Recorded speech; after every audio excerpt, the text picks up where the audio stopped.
Most leaders think strategy is a plan on a page, but the biggest mistake isn't the strategy you write, it's the thinking you skip before you ever put a pen to paper.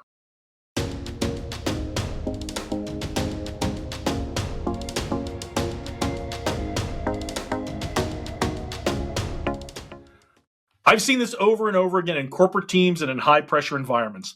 Leaders jump straight into execution, meetings, initiatives, timelines, and then wonder why nothing actually changes. When you confuse activity with strategy, teams stay busy, but the organization doesn't move forward. Strong leaders think first, then plan, then execute, in that order.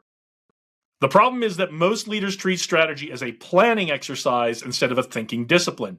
They start with tasks, metrics, and deadlines instead of starting with clarity. Today, I'm going to show you 4 tactics strong leaders do differently when it comes to strategy.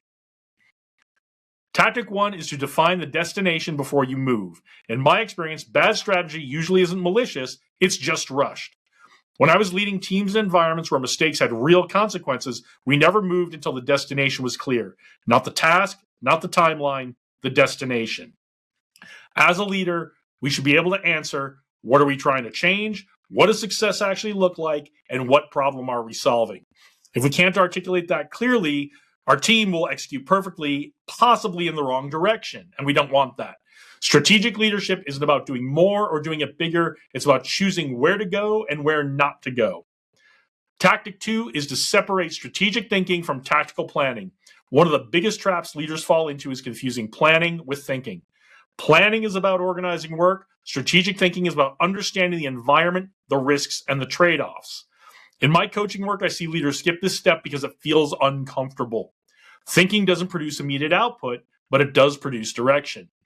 If you don't create space to think, you default to what worked last time. You fight the last war, which was something we always said we wanted to avoid when I was in the military. You optimize yesterday's solution. You mistake urgency for importance. Strategy requires leaders to slow down before they speed up the organization. Tactic 3 is to identify and test assumptions early. Every strategy is built on assumptions. The problem is most leaders never say those assumptions out loud. Before you greenlight an initiative, ask, what has to be true for this to work? What are we assuming about our people, our customers, or our resources in this strategy? In high-stakes leadership environments, we always challenge assumptions early because reality will challenge them later whether you're ready for it or not. If you don't test assumptions up front, your strategy won't fail on paper, it will fail in execution, and that's where the cost is much higher. Tactic 4 is to tie every decision back to the mission. A real strategy connects daily decisions to long-term outcomes. When leaders can't explain why a decision exists, teams disengage. When they can, teams align. Every initiative should clearly answer, how does this support the mission? What outcome are we driving? What trade-offs are we accepting? If the connection isn't clear, that's not a communication problem, it's a strategy problem.